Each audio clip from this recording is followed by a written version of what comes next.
Sessions case number 5347/84, dated June 5th, 1984. Name of the accused సూర్య.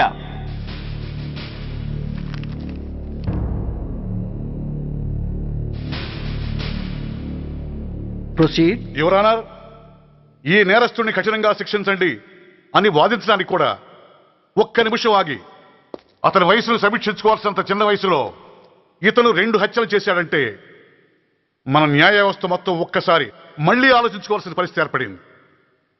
ఇతనికి జరిగింది అన్యాయమే, కానీ హత్యకు హత్య, హింసకు ప్రతిహింస సమాధానం కాకూడదు. ఇతను చేసిన తప్పుకు తప్పకుండా శిక్ష విధించాల్సిందే. కానీ వేసి ఆ శిక్షలా మాత్రం కాకుండా మొత్తం బాలలోకానికి, రేపటి తరానికి శిక్షణలా అనిపించాలి. It's my sincere request. That's all your honour.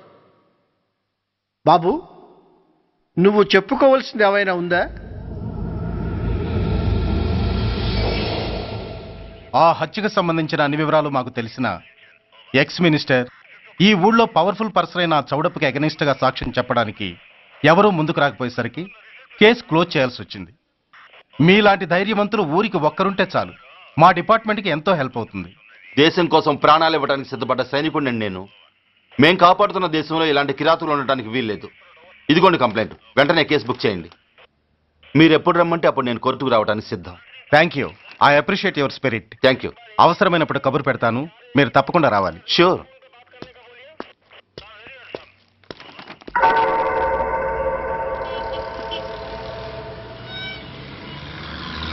అవును సార్, రిపోర్ట్ ఇచ్చి వెళ్ళాడు. అడ్రస్ తెలుసు సార్, మిలిటరీలో పనిచేస్తాడంట. లీవ్ మీద ఇంటికి వచ్చాడు. వాడి సంగతి మేము చూసుకుంటాం సార్, మీరేం వరి అవ్వకండి. అరే, ఈ మాత్రం దానికి మీరెందుకు సార్, మేమెందుకున్నాం? తెల్లారేసరికి వాడు ఎన్కౌంటర్ అయిపోతాడు. సరేనా? ఓకే సార్, ఉంటారు సార్. నమస్తే.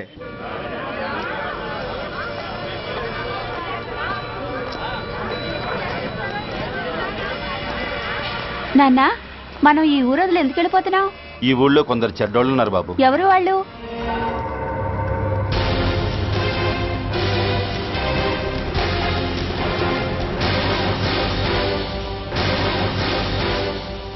జై జవాన్.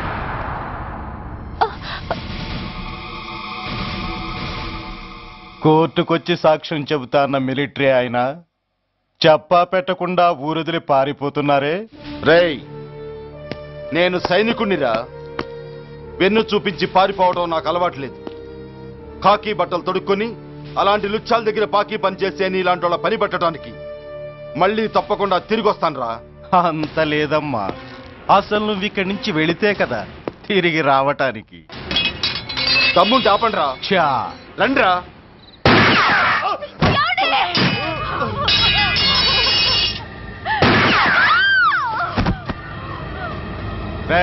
సార్, ఆ 2 శవాల్ని బస్సు వెనక టైర్ల కింద పడుకోబెట్టు.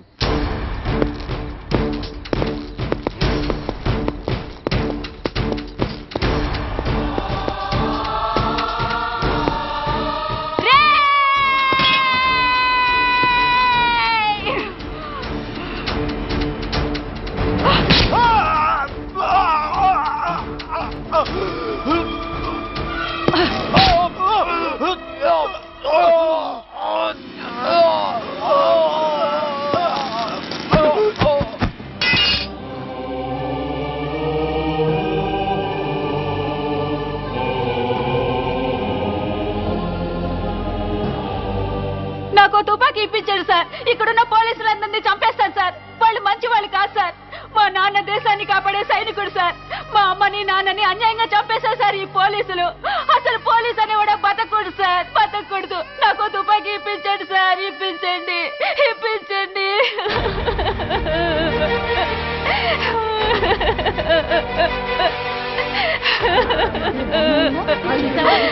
Order, order.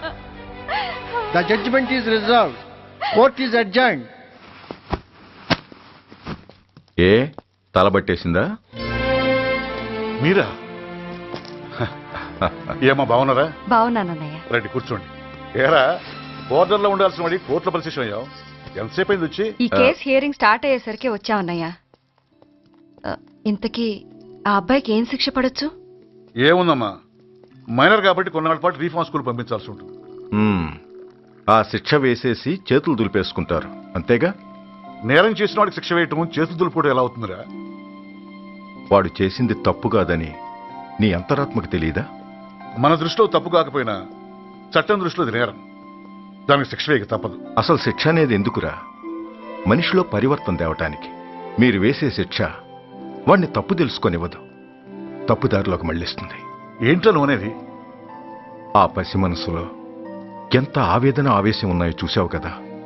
శిక్షాకాలంలో అవి వాడితో పాటే పెరుగుతాయి తప్ప తరగవు. సమాజం మీద కక్షతో, వ్యవస్థ మీద హేట్రెడ్తో ఓ రెబల్గా సొసైటీలోకి వస్తాడు. దగ్గరకు తీసుకుని ఆదరించేవాళ్ళు లేక మరో క్రిమినల్గా తయారవుతాడు.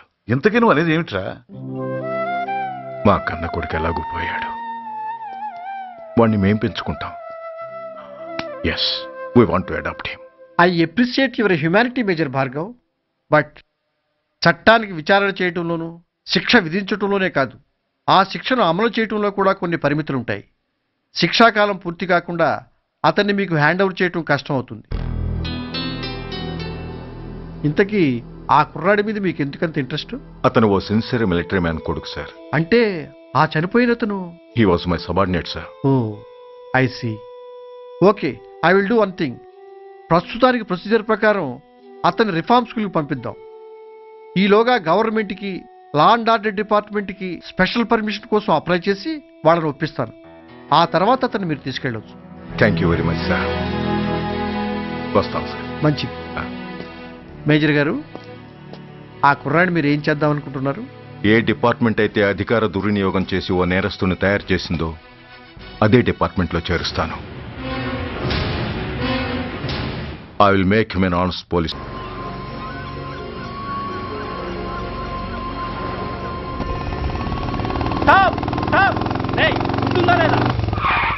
నిన్నేరా? ఏంటి అలా చూస్తున్నావు?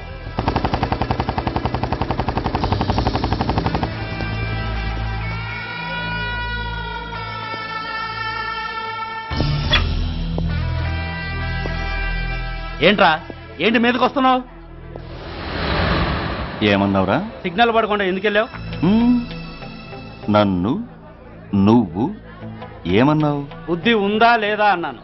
ఓహో,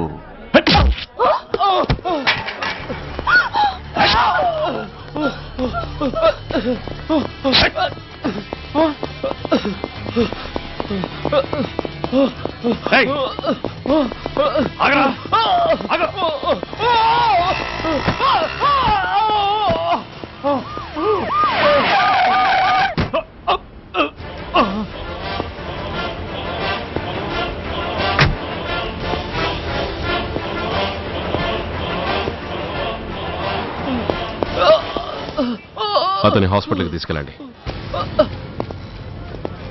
డ్రాప్ ది నైఫ్. కత్తి కింద పడై.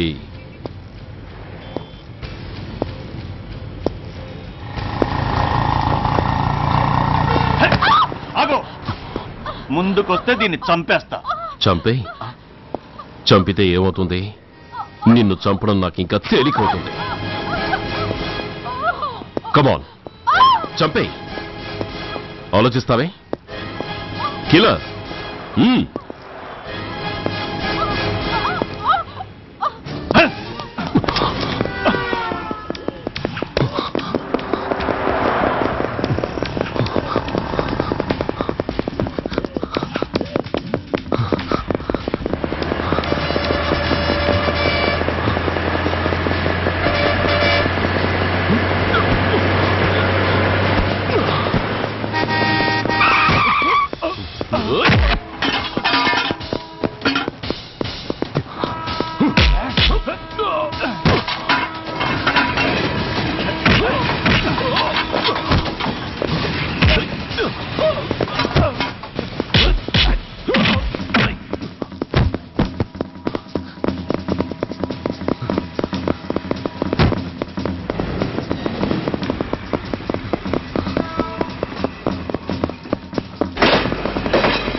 నమస్తే సార్.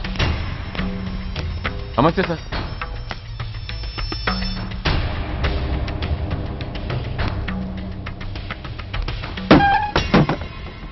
నేనెవరిని? మీరు అదే నేనెవరిని? మినిస్టర్ అప్పలనాయుడు గారు సార్. మరి వాడేవాడు? మీ అబ్బాయి గారు సార్. అంటే అది తెలిసే వాడిని లోపలేసావా? ఎఫ్ఐఆర్ ఎక్కడ్రా?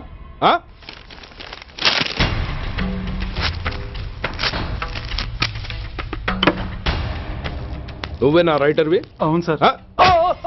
నీకెన్ని గుండెలుంటే మా వాడి మీద ఎఫ్ఐఆర్ రాస్తారా? రే సెల్ తాళాలు ఎక్కడ్రా? ఇవ్వండి సార్. నీ అబ్బా నాకిస్తారా? ఇల్లు తెరువు.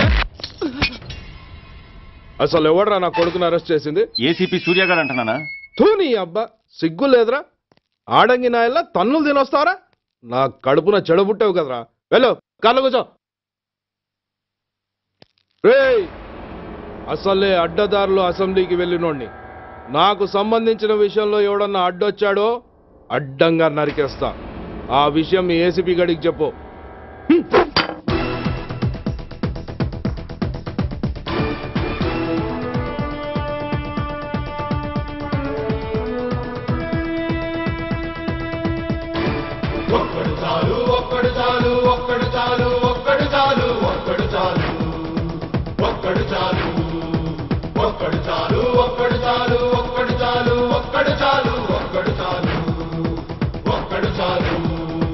దేశమాత నుదుటి గీత మార్చేందుకు తిరుగులేని కొత్త రాత రాసేందుకు ఒక్కడు చాలు ఒక్కడు చాలు ఒక్కడు ఒక్కడు ఒక్కడు చాలు ఒక్కడు చాలు ఒక్కడు చాలు. నూతనంగా ఉప్పొంగే ఈ చరితం పోతనన్న రాయలేని భాగవతం. విశ్వమంతా విస్తుపోయి భరత జాతి వంక చూడ బలవంతుడొక్కడు చాలు ఒక్కడు చాలు. ఆ ఒక్కడు నువ్వే కావాలి నువ్వే కావాలి. ప్రతి ఒక్కడు నీతో రావాలి నీతో రావాలి. ఆ ఒక్కడు నువ్వే కావాలి నువ్వే కావాలి. ప్రతి ఒక్కడు నీతో రావాలి నీతో రావాలి.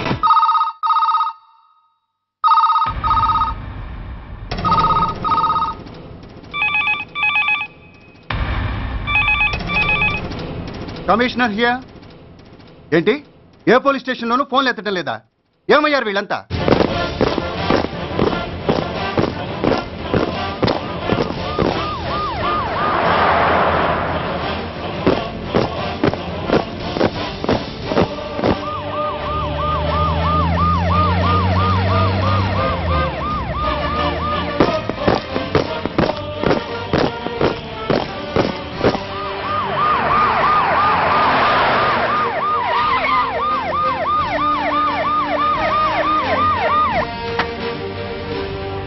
ఏంటయ్యా ఇది?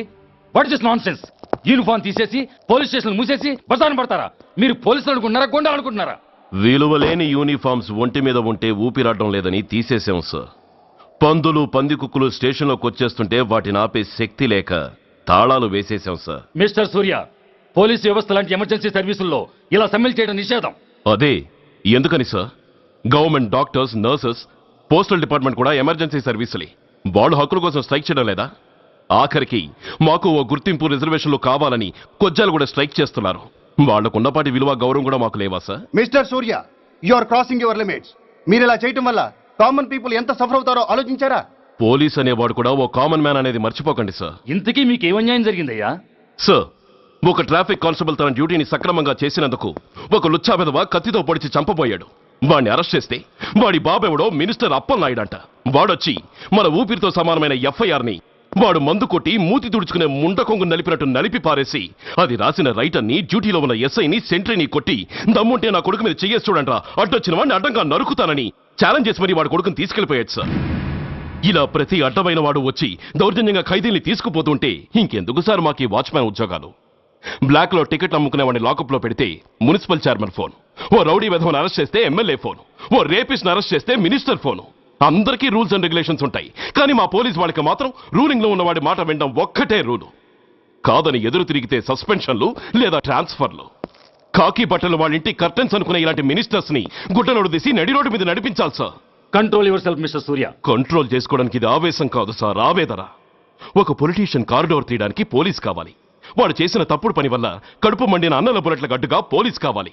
ఆఖరికి వాళ్ళ పెళ్లాల బ్యూటీ పార్లర్కి వెళుతుంటే తోడుగా పోలీస్ కావాలి. ఇలాగే కంటిన్యూ అయితే పోలీస్ అనేవాడు పొలిటీషియన్స్ పెంచుకునే వింత జంతువు అనుకుంటారు సార్ ప్రజలు.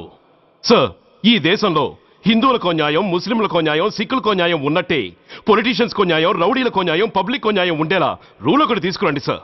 లేకపోతే మా డ్యూటీ ఏంటో మేమేం చేయాలో మాకే అర్థం కావడం లేదు. రాజకీయం, రౌడీజం షేకెన్స్ ఇచ్చుకుని మమ్మల్ని దద్దమలు చేస్తున్నాయి. మీరేమో రూల్స్ రెగ్యులేషన్స్ అంటూ మా నోళ్లు చేతులు కట్టేస్తున్నారు. అందుకే ఏ రాజకీయ నాయకుడు లా అండ్ ఆర్డర్ లో జోక్యం చేసుకోకూడదని ఈ నిరసన.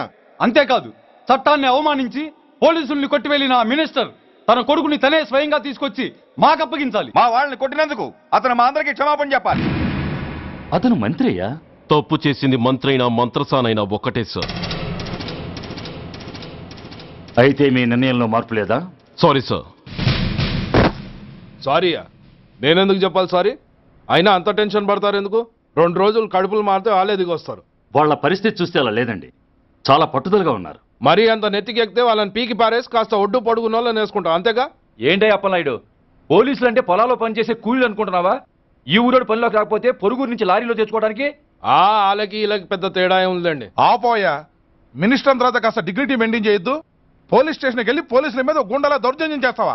ఏంటండి, పోలీసులను ఎప్పుడు ఎవడో తిట్టలేదా, కొట్టలేదా? అదేదో పెద్ద పాపమైనట్టు, అదే నేను మాత్రమే చేసినట్టు మాట్లాడతారేంటి? ఇదిగో, ఊరికే నోరు పారేసుకోకుండా నేను చెప్పేది విను. ఈ రోజు వైజాగ్ సిటీ వరకు ఉన్న ఈ స్ట్రైక్ రేపు స్టేట్ అంతా పైకిందనుకో, అప్పుడు మొత్తం ప్రభుత్వానికి ఎసరు వస్తుంది. ఆ పరిస్థితి కనుక వస్తే నిన్ను పార్టీ నుంచి ఈగ ముక్కను పీకినట్టు పీకి పారేస్తారు. అప్పుడుగా నేను ఎందుకు చెప్పా నీకు అర్థం కాదు. అప్పలనాయుడు గారు, ప్రెసిడెంట్ గారు చెప్పింది కరెక్ట్. ఓటితో పోయేదాన్ని గొడ్డల దాకా తెచ్చుకోవడం దేనికి చెప్పండి? అయితే ఇప్పుడు నన్ను ఏం చేయమంటారు?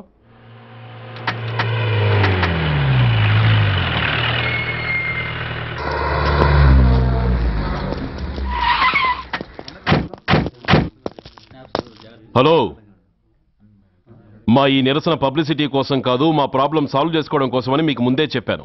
మళ్ళీ ఎందుకు వచ్చారు? మినిస్టర్ గారు రమ్మంటే రాకుండా ఎలా ఉండగలం సార్? మినిస్టరా? ఏ మినిస్టర్? అప్పలనాయుడు గారే సార్. అరుగో అప్పలనాయుడు గారు వచ్చేసారు, పదండి.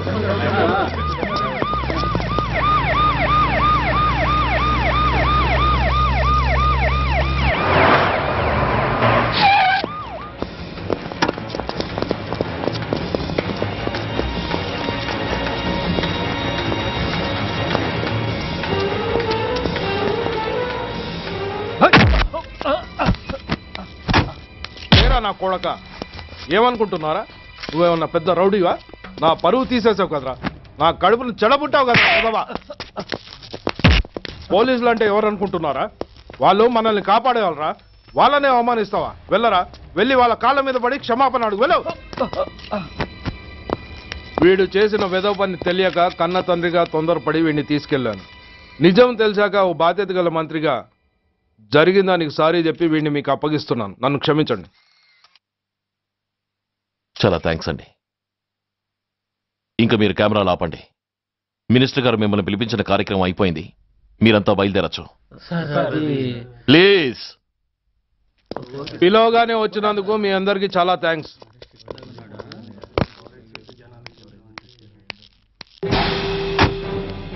ఏంటయ్యా ఇది, ఎందుకు డోర్ మూసావు? ఏ సెక్యూరిటీ, అలా చూస్తూ నిలబడతా అండి. ఏంటయ్యా ఇది, మీరు చెప్పింది చేశానుగా, నా కొడుకుని మీకు అప్పగించాను, మీ అందరికీ సారీ చెప్పాను, ఇంకా ఏంటి? చేసిన ప్రతి తప్పుకి సారీ అంటమే శిక్ష అయితే లా బుక్లన్నీ పాకెట్లో పెట్టుకునే డైరీ సైజుకి పడిపోతాయి. ఇంతకీ ఏంటయ్యా నువ్వు అనేది? మీరు మా వాళ్ళకిచ్చినవి తీసుకెళ్లిపోండి. ఒకళ్ళిచ్చిన ఉంచుకోవడం మాకు అలవాట్లేదు. నేనా? నేనేమిచ్చాను? మరీ అంత మతిమరుపు అయితే ఎలా సార్? ఓయ్ ఏంటిది? మీరు మా ఎస్ఐకి చెప్పుతో ఇచ్చారు, అతని తరఫున నేను మీకు షూతో ఇస్తున్నాను. ఏయ్ ఎంత ధైర్యం రా నీకు? నన్నే కొడతావా? నీ ఎంత చూస్తాను, ప్రాణాలు తీస్తాను. ఏయ్ డిఐజీ కమిషనర్ ఎక్కడా మీరు?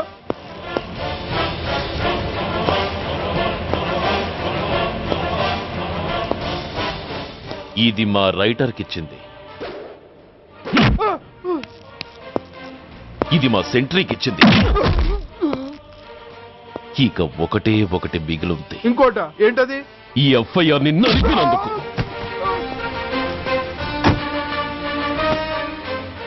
ఇక మీరు వెళ్ళరండి. డ్రైవర్, వాడిని తీసుకెళ్లి లాకప్ లో పెట్టండి. ఇక మీరందరూ డ్యూటీలో జాయిన్ అవ్వచ్చు.